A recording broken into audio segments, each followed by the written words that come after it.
are you?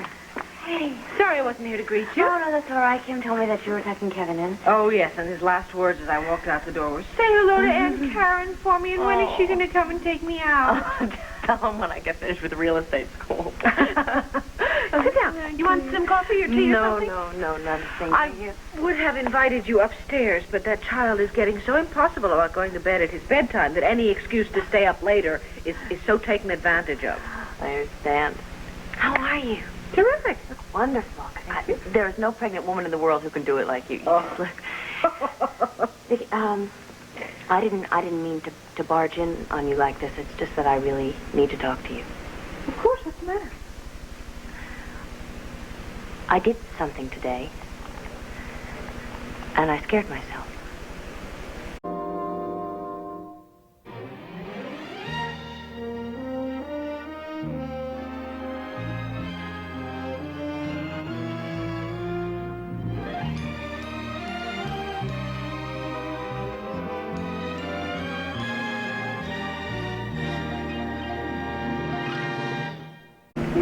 And I know that you're probably going to tell me that it's silly, but I just couldn't help myself. I mean, it was just sort of like a compulsion. I just couldn't help myself. Karen, you didn't... Oh, no, Vicki, no, absolutely not. Please, I didn't mean to scare you. It was this. Well, it's beautiful. What's wrong? What's the matter? I bought it for myself this afternoon.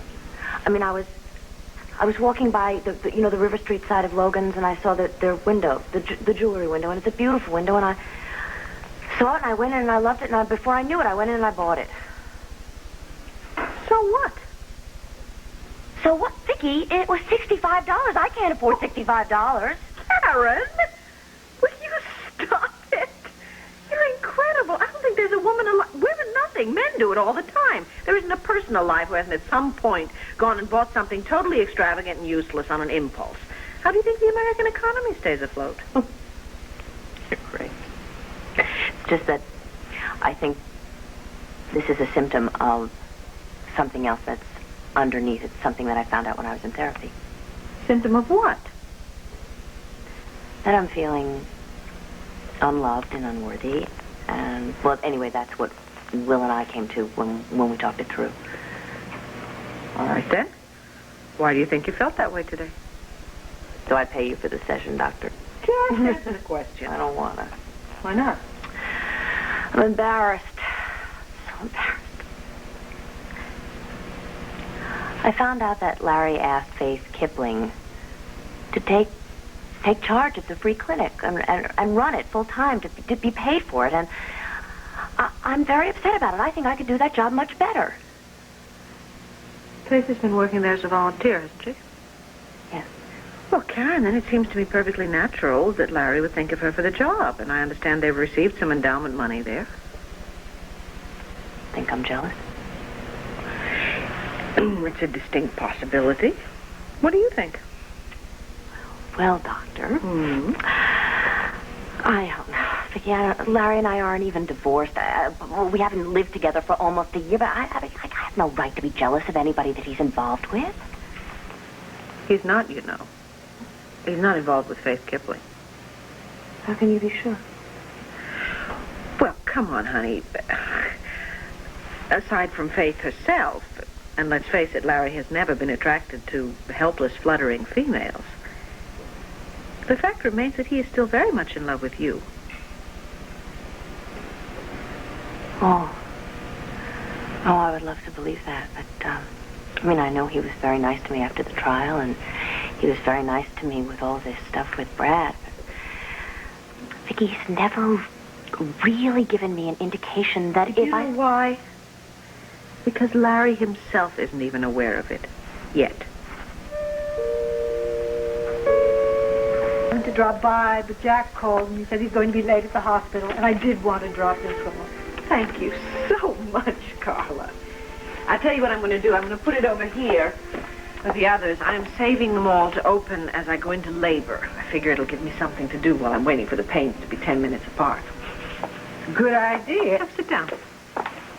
What's keeping Jack at the hospital so long? Oh, consult on an emergency surgical procedure. Wouldn't you know, on New Year's Eve. Did you have plans?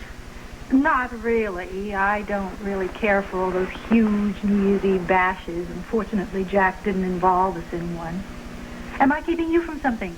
No, not at all. I do have a very heavy date, but it's not till later on, about 8:30. Larry and I, we have a Lamaze class. Oh, on New Year's Eve? That's exactly what I said. But the lady in charge quite aptly said that gestation does not wait for the holidays. Incidentally, I wanted to tell you how sorry I was that I couldn't make your party for Lloyd Wilburn. I understand it was a huge success. Who'd you hear that from? Jack. I saw him the other day at the hospital after the board meeting. Oh, well, I suppose by his standards, it was a success. Not by yours? Oh, Vicki, I don't know. I don't think I'll ever be one of those relaxed, smiling hostesses that enjoys her own party. I keep worrying about whether the canapes are too hot or too cold, or whether the guest of honor's having a good time. Well, I tell you, your reputation as a hostess is growing by leaps and bounds, so you better be careful. It's not really my cup of tea. I don't know, maybe I should quit my job and just concentrate on being a good wife, companion, and hostess, etc., etc. Is that what you want? I think it's what my husband wants and expects, and Jack has an uncanny way of getting what he wants. Responsible for you feeling better? Mm-hmm. You and Kevin and what's her name? Oh, it's a girl today, huh? Today. Well, what have the three of us done? To put it in the simplest possible terms, you've given me a reason for living. Actually, it's a great deal more than that, though, darling. There's the joy of watching Kevin grow and talk and become more and more of a person every single day. And you.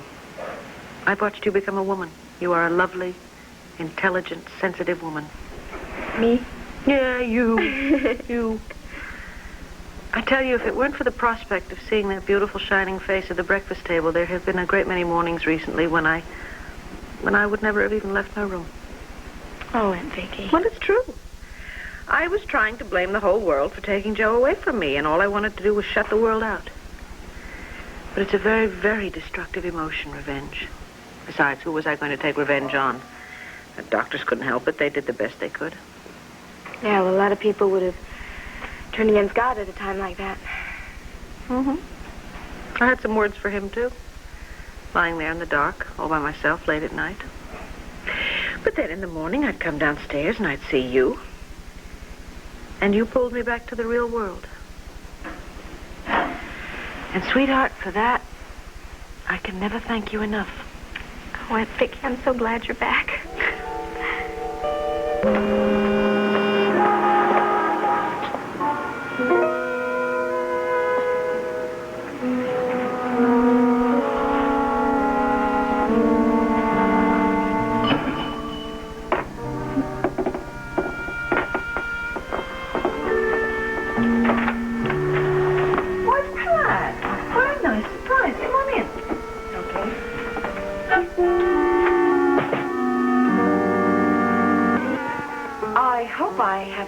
At a bad time, Vicki. No, not at all. Come, sit down. I was just about to have a cup of tea. Will you join me?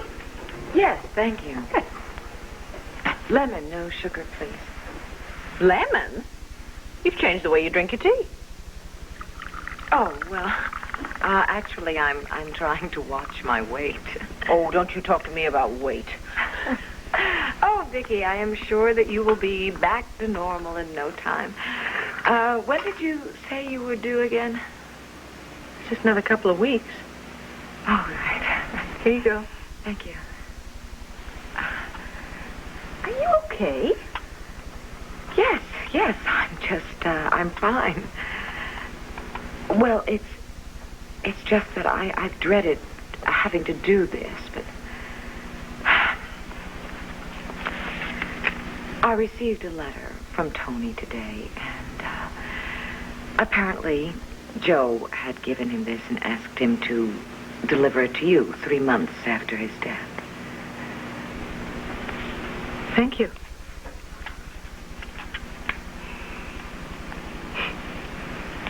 Aren't you due at the studio soon? Oh, yes. But But it really doesn't matter. After all, the production staff and technicians have kept me waiting often enough. It's time that they stood around for a little while. I thought you got along so well with your staff. Oh, well, I do, but don't you think that they should know who's boss every now and then? Isn't Gretel Cummings the boss? Yes. Yes, of course. And you know something? I really do think I should be leaving. And that way you can also read your letter alone. You stay there. I'll see myself out.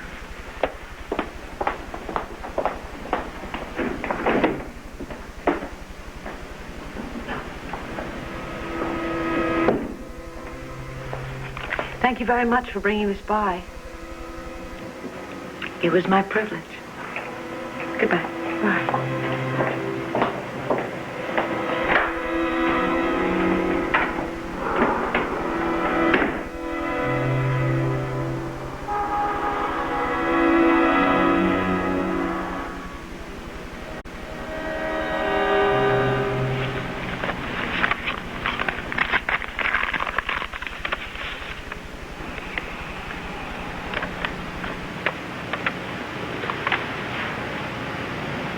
Sweetheart, by now, if I've timed this right, you've got through Christmas, which I imagine was pretty tough for you. I know it would have been for me in your place. Now that I know I'm not going to be with you much longer, I realize the real suffering is borne by those we leave behind us.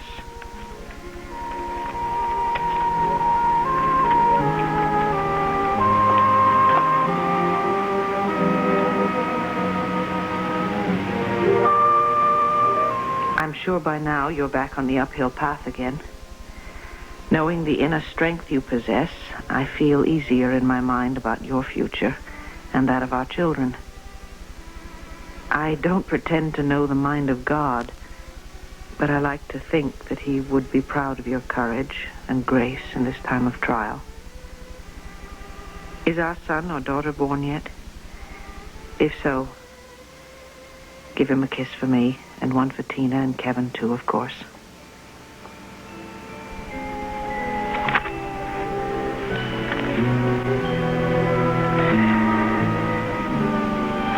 And finally, sweetheart, make me one promise, and I will rest easy.